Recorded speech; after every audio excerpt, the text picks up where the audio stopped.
papa yoka na ebisa yo lorsqu'il y a une agression on les a guerté landa bien pour comprendre que moi na mboka partir mouya azana ba précipitation ebele à langage azoka ko maîtriser rôle na été à communication oyo ezosala na yo azoka ko maîtriser te rôle na ya communication excusez un peu les termes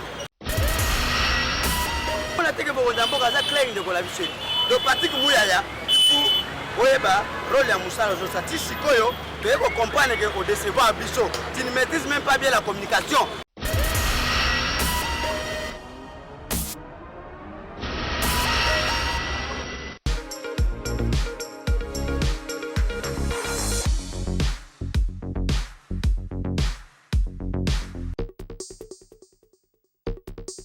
Bonjour Ndeko Eli, journaliste. Merci beaucoup Ndeko. Moi je m'appelle M. Keno Touba Christian. Je suis combattant de l'île de pêche. Combattant de l'île de pêche. De l'île de pêche et de la force.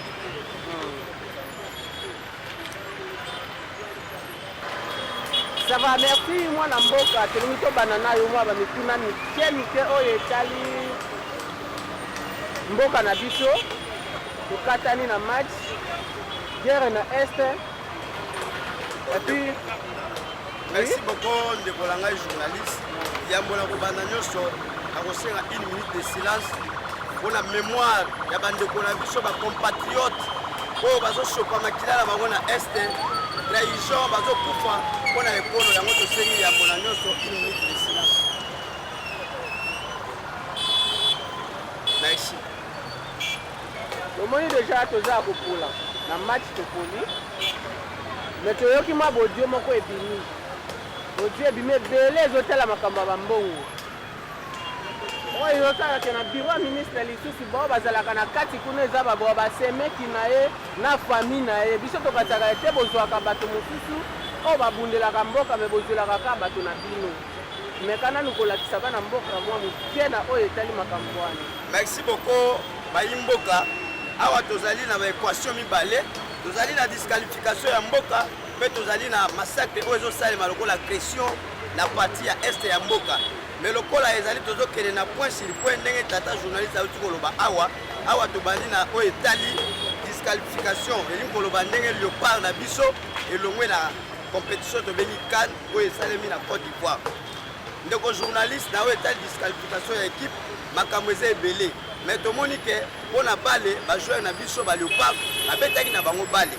Ba méritaki parce que ce que totali Léopard a pourtant na deux morceaux du ya ba match très difficile na le pharaon d'Égypte avec obeta dans les artistes de Maroc. Et nous koloba que Côte d'Ivoire ko kolekela Léopard parce que bateau Léopard a longoli bazaki ba grande puissance na ndembo na o etali balé koleka Côte d'Ivoire. Mais ce que moni que Léopard a subi conséquences à disqualification, donc on comprend le fait que ezali auto bengi trahison ya liboso tozala ba regret makasi epai ya ministre ya biso ya sport mwana mboka François Kabulu mwana Kabulu ya mibale epai ya première situation na makambo etali ndemo na Afrika oto bengi président ya CAF ezali regrettable komona ke Côte d'Ivoire azwaki ba favorisation oyo banda komona na misu ya liboso kotala nanu premier bio ya Léopard batu musu bazolobe ezalaki faute mais ezalaki faute te soki ezalaki Côte d'Ivoire ataki biso bi ya bongo albitre wana kokaya kosifle yango alingaki andima yango mais lokola ezalaki Léopard nde baboyaki kosifle bi wana nyonso oyo Léopard asibiri eza mpona nini parce que bango bazali kobundisa Fati Beto oyo azali na tête ya mboka parce que azali na vision ya intérêt général yango ozomona c'est de la même manière même bandeko na biso na est bazosibiri yango mpona nini mpona kodestabiliser régime Tshisekedi yango tomete en garde epai ya président ya CAF okoki lisusu kointeresse équipe nationale ya RDC na makambo ya bale na Afrique soki tozwi appel na yo ke Léopard abeta bale tokoboya yango oyo président utaki kosoulever na conseil des ministres yango nde biso mpe tozokoka korapele yango lisusu etake balobeli ya parti mpe ya mboka na biso Congo démocratie ezali lisusu te na etali sport ezala jeux olympique ezala sport ya makofi boxe karaté tokoki lisusu te tokoki lisusu jamais kondimake tosintéresse parce que toyebi ke na yo CAF ozali contre RDC lokola ozali contre RDC ya une main noire derrière vous ezali communauté internationale ezali occidentaux oyo tobengi France Allemagne, Angleterre, ba pays y compris na Israël, soit disant le peuple de Dieu, mais ezali mawa, ezali pasi. kosangisa mboka oyo ezali le cœur d'Afrique lokola Congo kimia boye. Est-ce que bino boza à l'aise tala ndenge peuple bato souffrir na mboka na biso ya est toye kocomprendre ndeko journaliste ndeko na biso Kabulu ndenge bato bazali na baforce. Oui, Kabulu tokoki kokotela ete mais tozali au milieu du village. Kata ya République apronosaki na monoko na ye asitaki Kabulu te alobaki bien que ezali trahison oyo esali ke Léopard se disqualifié euti eprovoke wapi epai ya président CAF nde bakorompraki albi te bapesaki consigne ezalaka bongo. Ça ne sert à rien de venir citer les ministres des sports parce que eza moment wana te mais eloko biso mais par rapport à bavoisi oyo ezobima wana bavoisi na ye mpe eza na kati yo moko oyoki yango mais ntango ezolobamaka te faute eza epa na ye te tokotia faute epa na ye. Bon, soki toaccuse François Kabulu en même temps tozoaccuse président CAF nous serons considérés comment epa bato omoi te que c'est un désordre que nous sommes en train de semer. Mokonzi ya mboka alobi ke trahison eza epai ya président CAF ayokanaki na gouvernement ivoirien Assane Ouattara aza homologue na ye tomonaki na prestation ya serment Assane Ouattara yaki parce que Tshisekedi n'est pas n'importe qui, c'est un chef de l'État. Vous comprenez? Ayebi makambo alobi yango clair même pas Assane Ouattara. Assane Ouattara ba solo la qui sait que a dévoilé que ba secteur musuke nga naza payer organisateur moi yo leka e kozala te. Elingi pe koloba te que c'est incompétence à ba joueur. Parce que tout le monde peut que Côte d'Ivoire akoba ko même pas débit. Soko zaki makasa nga gagner 3-2. Oto condamné ba Léopard. Mais le col a gagné na moko bien ngo pe zaki bi moko boye parce que qui se fait zaki makasa a pas trahison. Donc yango tozoloba awa toye ko accuser mutu te mais mutu nyonso oyo ayebi ke azalaki nsima ya trahison na poste pote Léopard na biso se disqualifié yeba ke makila ya bandeko na biso ya este wana ekozala na mutu na yo ekozala na mutu na yo yeba ke yo mutu omesani kotrahir mboka oyebi combien de millions biso toraté au premier azwaka 27 millions d'euros de dollars américains lelo kokamwa lelo na ntongo na yoki ndeko moko azoloba ya télévision il faut contribuer ba 1 dollar po totindela bandeko na biso ya este mais mbongo oyo biso tokokaki kozwa wana lobi kimage soki tozwaki final 27 millions d'euros de dollars américains eza mbongo moke ekokaki mpe kosunga situation na biso ya agression na este ya mboka ozo comprendre c'est-à-dire les gens n'arrivent pas à comprendre ezali ke yo moto ozokanisa loko ozobundisa Félix Tshisekedi ozobundisa Félix Tshisekedi ozobundisa mboka ozobundisa mboka mais bituma wana ezolata Félix à cause ya vision malamu oyo aza nango mais toyebisi bino boye boyeba ke Félix Tshisekedi azali président moko aza wana te pona échec nyonso bino bosala toso comprendre tozozwa sikoyo baapplication mpona komettre yango en pratique kimia fo ekota na este ya mboka lelo tozoloba boye c'est un certain samedi nous demandons la départ officiel de l'ambassade des États-Unis d'Amérique il faut elongwa agression eza na este Kagame moko aloba clair alobi la RDC maquise mais bazo se rendre compte te ya bato baza na nsima na nga Kagame azalaki mpe na réseau azali mwana bazo utiliser epai ya baaméricain mwana mboka yo ozoloba ke guerre ebima gouvernement nano ya sika ebimi nanu te guerre ekozala ndeni eloba ata ndeko nanga Patrick yoka gouvernement nano ebimi te biso toya baacteur politique awa moto aza mwana moke aza esu te gouvernement nano ebimi te mais toza déjà na procédure ya gouvernement parce que ya un informateur mwana mboka Augustin Kabuya azwi chance moko alobi que ce n'est pas parce que je suis plus intelligent que tout le monde mais ezali likabo oyo eutaka epa nzambe ki bokonzi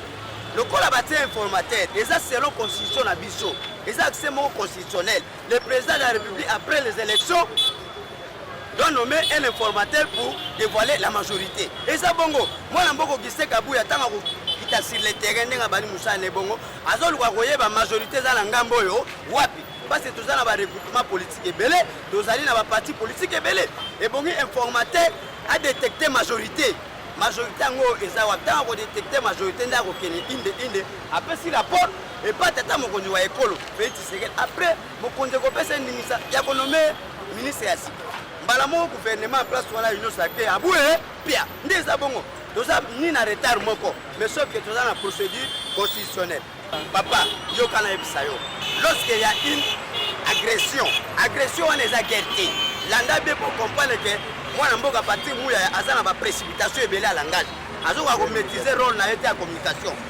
oyo ezosalema na azoka ko maîtriser te rôle na ya communication excusez un peu les termes parce que il est une autorité de ko marquer respecter mais nous sommes dans une colère attention makambo ezosalema na ce n'est pas une guerre c'est toute une agression ezali rébellion loko les rébellion et bongi siko mokonza mboka ya Congo démocratique oyo kotia koluka solution pour la pratiquer pour la attaquer rébellion en esila solution la ngwa liboso eza nini président de la république lokola bakagame bazolinga kotika te bazozoa hypocrisie et beaucoup président détecté guerre yango tozoloba guerre wana akofanta les deux chambre basse na chambre haute yango nde kopesa ndimisa même la communauté internationale acte qu'à partir d'aujourd'hui la RDC va se bagarrer avec le Rwanda et comme officiellement parce que bango moko Kagame ayebi kazana makasi te yango azo jouer rébellion la rébellion ezaka guerre moko hypocrisie mais Félix Tshisekedi a se rendre compte il y a puissance il y a armée au Yazarango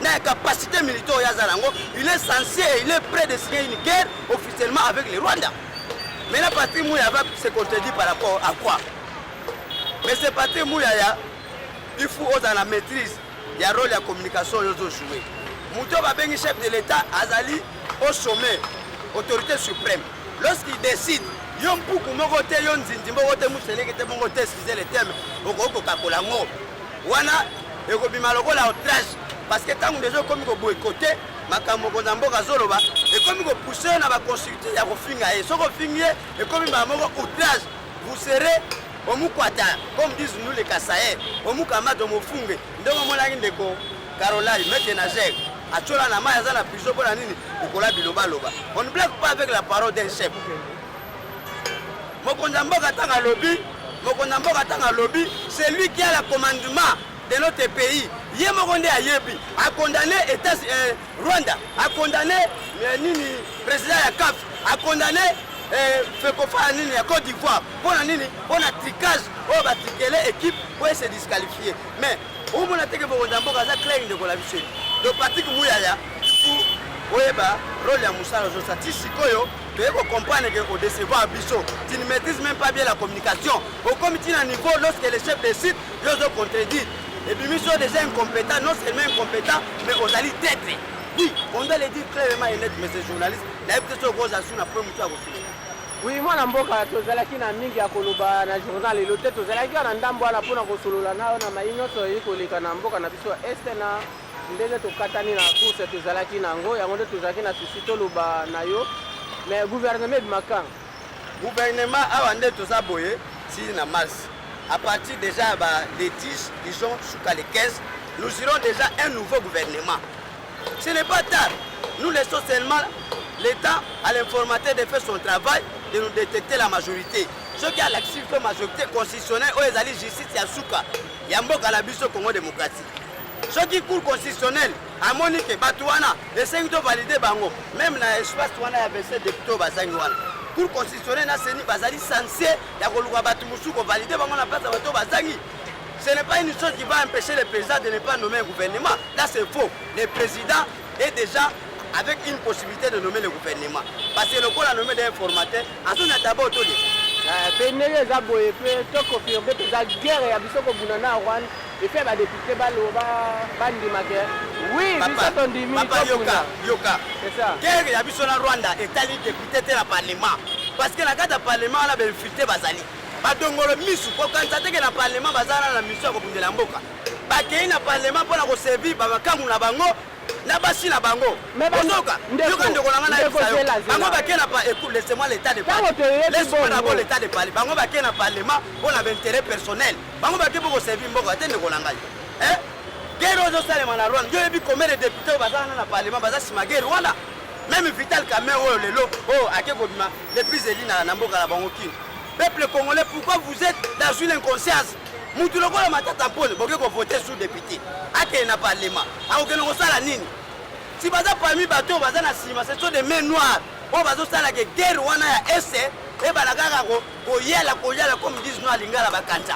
Vous comprenez? Ce ne sont pas des gens que nous pouvons donner à accorder la confiance. Baza batu moko mabe, bazali ce sont des sorciers. Ozoka, bazali rôle ya député za pona ko bunda intérêt général. Mais batu wana ba bunda intérêt général te. Eza biloko tout tango na mitula biso. Bazali batu mabe.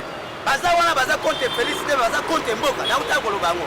Yango o etali guerre président de la république de la mort d'autres na yo yo mutozo diriger soko lobby guerre PADC na ba chika to lingo mona tout soda raté tout le monde faut aller là-bas là ba police ba tiko loboto la ba téléphone le seigneur pas ya chef d'état major qui ça tiwewe oyo ezali capital politique ezali place oyo okoki kovanda te kende kote état major na este kote bato bazokufa soki oza soda solosolo kende kovanda na este awa okomona tokobanda opération kanga soda boma soda tokotuna yo na capitale ozosala nini makambo nyonso eza na este atake eza na este soki ozali soda mbula matadi ya solosolo kende kovanda na este na place babomaka bato na biso wana basimple citoyen malamu babomaka basoda parce bato bazo atake malgré ce sont des rebelles mais bazali barebelle militaire ebongi bazalaka na affrontement ntango bazo atake biso bazalaka na affrontement bamilitaire congolais awa na kinshasa boye kosala nini bato bazokufa na este soki ozali chef d'état major ya solosolo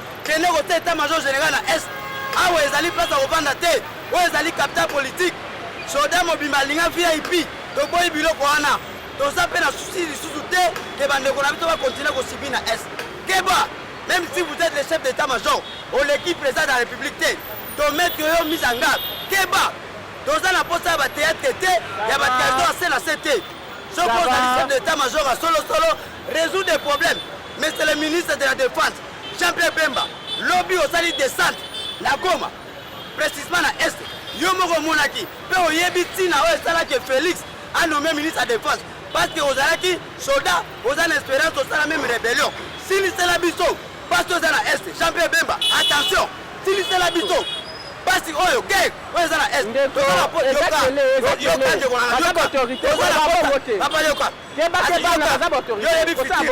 yoyebi fitiri nanga oza na pota kobetela motu maboko te soki kima na est eza te ezala yo ministre ya justice keba toza na pota ya résolution ya changement kuna na este par rapport à situation ezala Bemba oza ministre de défense insécurité eza na est bakobenga incompétent kombo lakisaki oza mwana marshal Mobutu Paul Kagame azali mwana moke armée rwandais ezali armement moko eza moke mais mpona nini ekobomaka bandeko na biso bokeba awa eza capitale eza esika te boyaka kovanda mwana mboka tomoni deja otoni na kanda makasi tokomi mpe na suka ya émission na biso tikisana na motema kande eza mingi eya mpe pasi na bandeko na biso bakufa kuna eza banyama te eza bato ya bomoi nde bakufa kuna basoda na biso mpe tomoni mwa eloko moko esalamaki lobi me nzambe atiaka loboko kaka tokomi deja na suka ya émission na biso mwa bambote pa bato nyonso bazwili bakwa kolanda yo papa Michel Chako depuis Canada mama Angèle depuis Londres bandeko nyonso balanda yo merci beaucoup bandeko na biso ezali mot de la fin oyo ndeko journaliste akodenga malgré yango nakosenga d'abord excuse par rapport à attention po bato bazokufa kuna ce ne sont pas les animaux ngai na yo toza awa toleki bango na eloko te yango nasengi bolimbisi par rapport ya attention moto aza nzambe awa aza te toyebi kaka ke président de la république azali moko oyo biso nyonso ebongi torespecte coup de chapeau matondi mingi epai ya papa Michel Chako depuis Canada na mama Angèle totondi bino botondi ndeko Eli oyo azali réalisateur mpe cameraman oyo asungaka biso na misala nabosani lisusu te combattant ya force du progrès junior bilabila oyo akompagnaki ngai base balobi politicien atambolaka ye moko te natambolaki nga moko te natambolaki na moko ya bakombata mais c'est junior bilabila coup de chapeau matondi mingi nzambe apesa oyo su mikolo ebele coup de chapeau mpe dédicace essentiel epai ya tata mokonzi wa ekolo merci beaucoup matondi mingi ndenge okondamne communauté internationale le président ya CAF pour la trahison ya disqualification ya Léopard merci mingi na bajoueur na biso ya Léopard bolemba te bobeti na bino bale malgré batrahiraki bino tokondamne bino te bobanga te kozonga na mboka bokozonga na mboka moto akobeta bino akozala te napesi félicitation matondi mingi epai ya secrétaire général Augustin Kabuya de l'Union pour la démocratie et le progrès social Mwanabute ndenge pe aujourd'hui lisusu poste ya informateur en tout cas matondi mingi pe papa détecté na majorité topesi lisusu longo na mingi epai ya mama oyo abotela biso mokonzi ya mboka mama Matu Kasalu mwasi ya ancien opposant historique tobosani te bayike nyonso de 4 industriels bomoko Kodo Eric babi esomba Onjate Isa secrétaire général bato nyonso ata batangi oyo te ezali tv ngongo eza mokuse oyoka zwa te topesi coup de chapeau epai ya Messe Espoir atandele mabanga pasteur Mike bato bazali ebele. Je salue ma famille Romini Sekene, maman abotanga longono bota mwana yebi koloba maman Gabi Makila. Nzamba bakisolo sumi pour lebele. Merci bandeko na biso, tozala vigilant pe tozala matanga ya bandeko na biso ese apo tozoluka solution. Ciao.